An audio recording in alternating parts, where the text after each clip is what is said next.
of an armed robbery began flooding into the local police department. But upon arrival at the scene, the suspect was nowhere to be found. After expanding the search, that's when it's assumed police heard commotion in a house nearby, and without any other leads, they stormed in, discovering a known heroin addict sitting inside with a gun.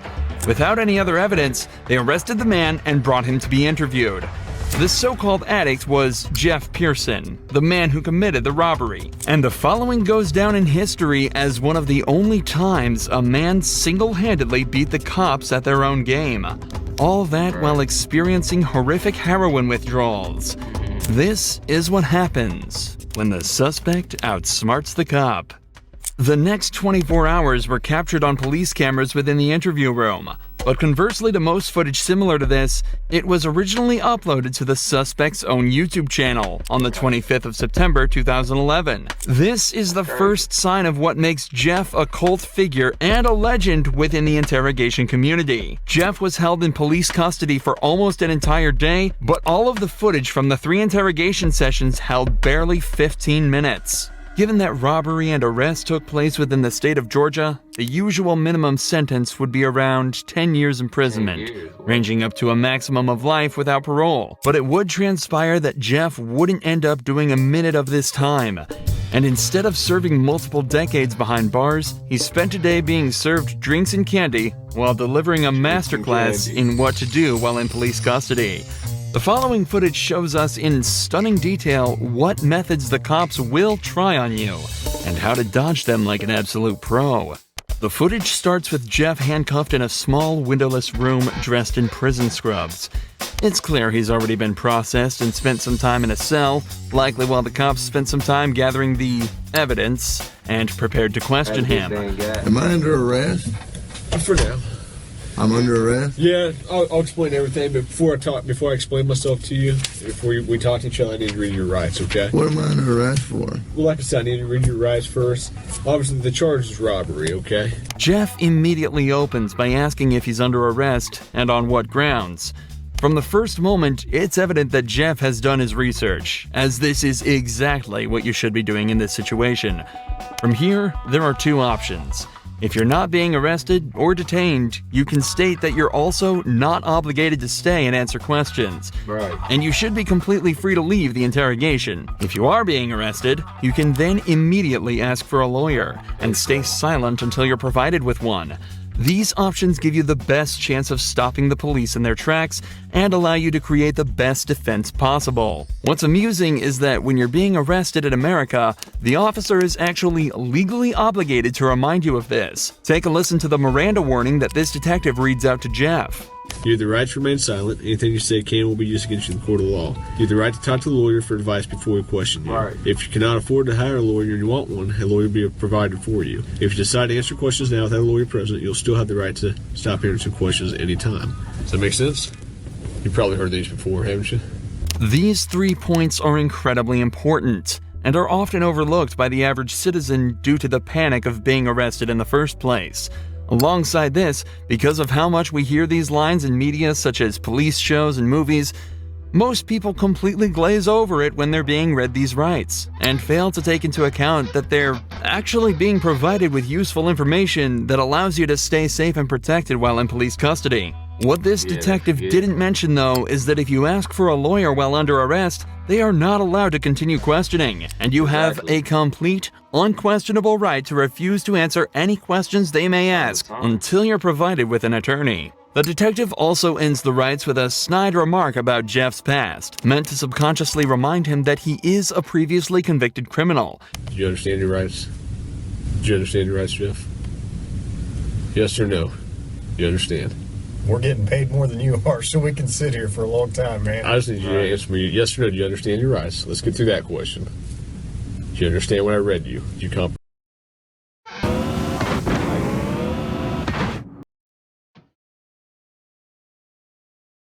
what I read you? Jeff has been explicitly told he has the right to remain silent, so that's exactly what he's deciding to do. Right here, the leading detective leans back in his chair. This was meant to show that he's unconcerned with Jeff's silence, and that he can stay there as long as necessary. But body language like this usually indicates some form of unrest. It's clear that the detective knows that this is gonna be a tricky few hours for them. If you got something that says you didn't do this robbery, this is your chance to talk to us. Okay, good cop. No, usually I'm the prick. You look like the prick. I am. If it's dominance we're talking about, Jeff just took everything the cops had and dumped it in that garbage can. Right.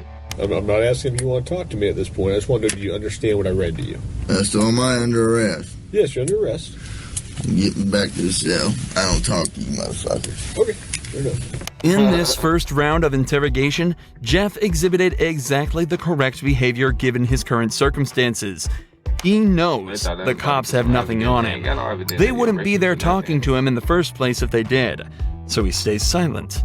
And so it's off back to his cell he goes. But 2 hours later, he's brought back to the same room for round 2. You wanted a Coke? Yeah. You gonna be able to pop it open, or you need me to? I need methadone. You need methadone? Yeah, you guys can get me that methadone or what? I don't have any. Do you have medication for it, or a prescription for it? Or? No. What do you need methadone for? Cause I'm a fucking junkie and you guys, I can't get no methadone. I'm gonna go through withdrawal here in a minute. A can of soda is all Jeff requested before he returned to the interrogation room. But he immediately mentions the withdrawals that he's likely already starting to feel. However, methadone, the drug Jeff asked for at the start of this conversation, can be used to significantly reduce the effects of the withdrawal. He's running out of time, and so has completely abandoned any elaborate techniques or methods to try and get information out of him. He's now instead moved on to essentially just threatening him with false claims of evidence that he can easily use to convict Jeff. If all of this was true, he'd likely be trying to use it to intimidate Jeff into panicking and giving up more information. But instead, he uses a flimsy rhetoric, claiming that because Jeff hasn't helped him, he won't help Jeff. There's only a couple pieces of evidence I'm missing. Name them. What's that? Name them. Well, why do I need to do that? You haven't helped me out at all. You give me a little bit, I give you a little bit. We go back and forth.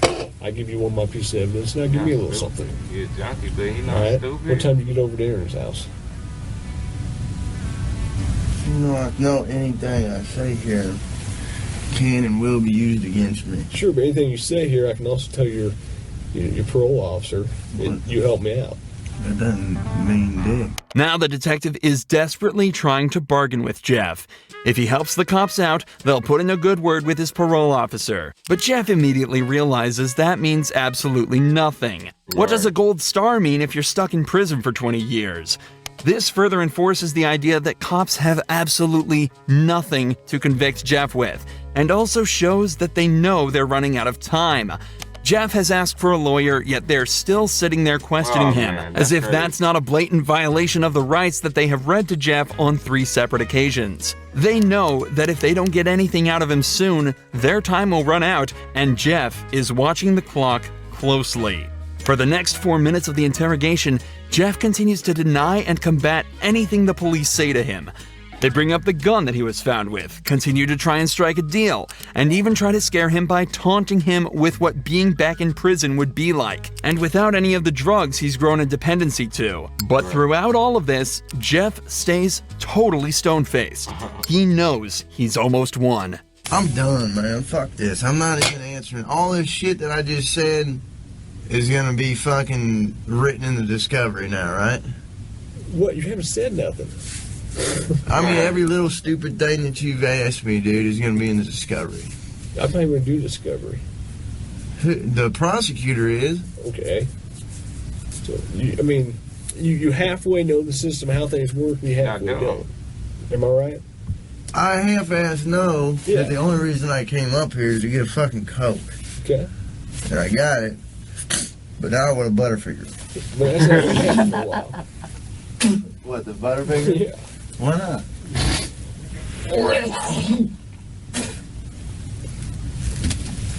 I need to go to the hospital.